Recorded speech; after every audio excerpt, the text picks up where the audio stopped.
Hi, it's the beginning of December, so it's time to talk about the books that I read in November. And it was not a bad month, actually. 1, 2, 3, 4, 5, 6, 7, 8, 9 books. So that's pretty much on a par. I can't say that I read an awful lot of brilliant books that made me go, wow. But the books I read, they were okay. There were some that were a bit whatever, but on the whole, it was a successful month.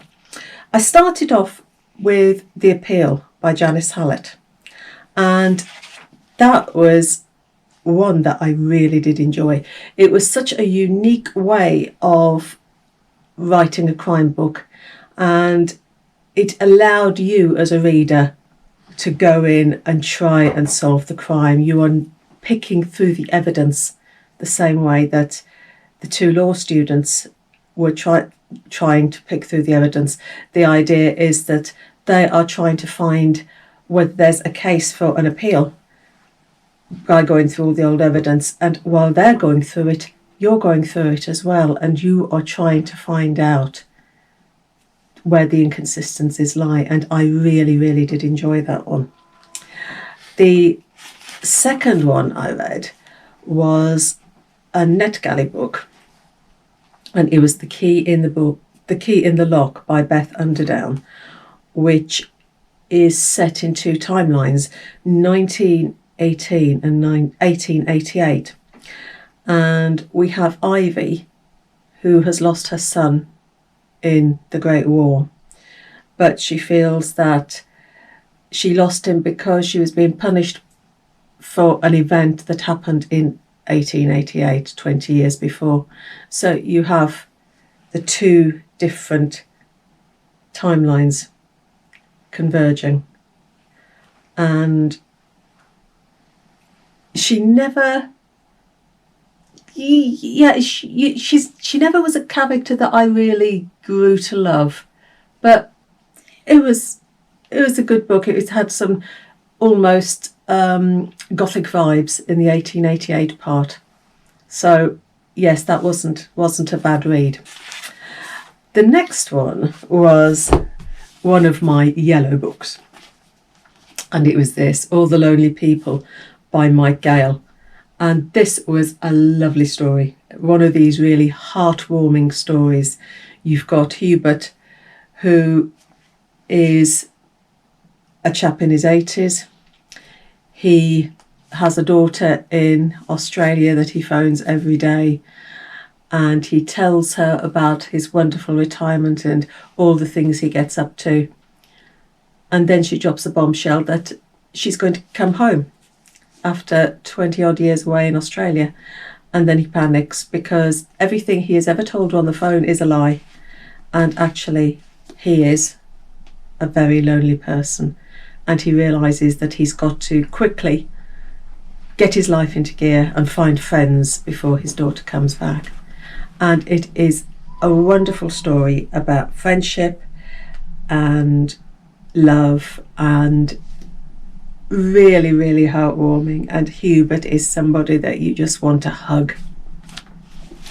The next one was again another Netgalley book, and it was the second one by Janice Hallett. After reading The Appeal, I was quite intrigued to pick up the Twyford Code, which is a new one.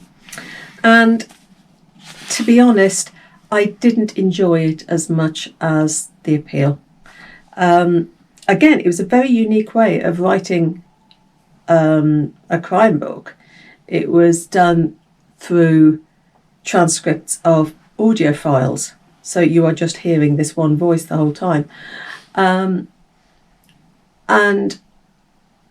I didn't feel that there was the chance for the reader to pick out clues the same way that The Appeal did. The Appeal I loved because I was able to investigate. This one I didn't, and I didn't really like the character Stephen. The story is that when he was a child, he found this book by Edith Twyford, a children's book, and his teacher at the time, Miss Isles, thinks that the book was a code. She'd written all these books as a code. And then Miss Isles disappeared, and when Stephen returned from prison, he set out to find out, one, whether the code was real, and two, what happened to his teacher. It was cleverly constructed, and there are lots of twists and turns, but I didn't like it as much as the appeal. The next one I read was another yellow book, and this was great. The Summer Seekers by Sarah Morgan. I'd never read a Sarah Morgan before. And it's the story of Kathleen, who's 80, who had a run-in with an intruder, which made her daughter Lisa think, right, Mum, you're going in a home. To which Kathleen replies, no, I'm not. I'm going to go on a road trip. I'm going to ride Route 66.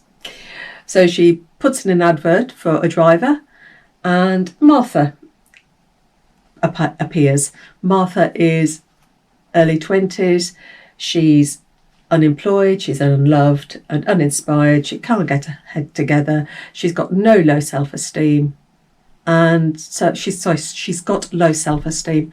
So she joins up with Kathleen, and they go across America, and it's the relationship between these two women, as well as the relationship between Lisa and her mum. And loved this one. Absolutely did. Really heartwarming characters. The characters are wonderful. And yes, really good. The next one was, yes, The Misadventure of Evie Epworth by Matson Taylor. It was all right. I can't say that I was blown away by it. It did give me lots of 1962 vibes, sort of the era that I grew up in, because it's lots of things that I could relate to because it's set in 1962. 16-year-old Evie is on the cusp of womanhood. She lives with her father on a farm, and into this farm has arrived Christine, a manipulative, money-grubbing schemer who is lining Evie up for the sidelines while she moves in on her father. You've got some very strong characters in this. The character of Christine, very well drawn, almost slightly caricaturish, but very, very good. It's okay. I didn't love it, but it was okay. And it's the story of Evie and how she becomes the woman that she always wanted to be. There's Christine wanting her to go one way, but Evie's after her own path. Not many to go now. 3 more to go.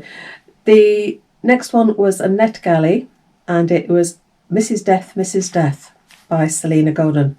Now this is almost a multimedia book, because we've got diary entries, we've got songs, we've got poetry, we've got conversations, and there are lots of trigger warnings because it's all about death. Mrs. Death has had enough of death, and she unburdens herself to Wolfe Williford, who's a troubled young writer who himself is acquainted with death because he is someone that Mrs. Death let go after a tragedy in a tower block, almost like the Grenfell Tower tragedies. It's all about death, as I said. She talks about the deaths that she's helped on their way, and many of the deaths that she talks about are real. They're names that are familiar to us. And the ending is, I've never seen an ending like that. I'm not going to tell you what it is, but the ending, when you get to the ending, you think, do you know, I've never seen this before at all. And that, read it for the end, because it's just wow. The next one was The Midnight Library by Haig. And this was one that I've been meaning to read for ages and finally got around to picking up. And again, we've got triggers for suicide because Nora's lost her job, she's lost her cat, she's lost her love. She just feels that life and her don't match. So she commits suicide, finds herself in the Midnight Library where she is given shelf after shelf after shelf of infinite lives. And each life, each book that she picks up is a decision that she could have made. You know, if she crossed the road here instead of there, you know, different things like that. Everything is a different decision. Every different decision would have given her a different life, and she gets a chance to try on all these different lives. So it's a very, very interesting premise with this one. And yes, finally glad that I really got to read it. And the last one for this month was another Netgalley, and it was The Wind Child by Gabriela. And this is a middle grader, and it's all about gods and monsters, Slavic gods and monsters. And it's the story of friendship and the exploration of sacrifices you make for the people you love.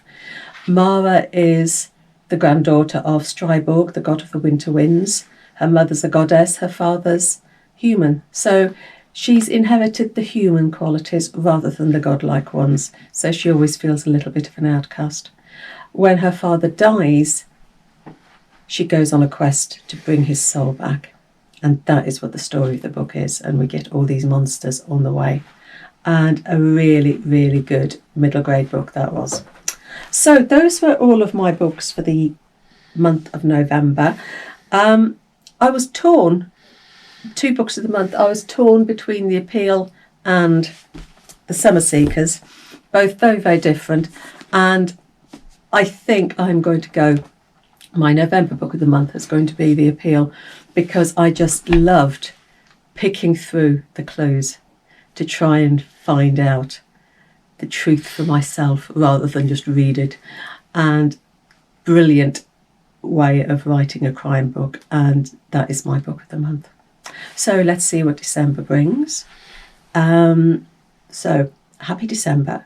I hope you're getting all your Christmas organised, and I will speak to you soon. Take care. Happy reading.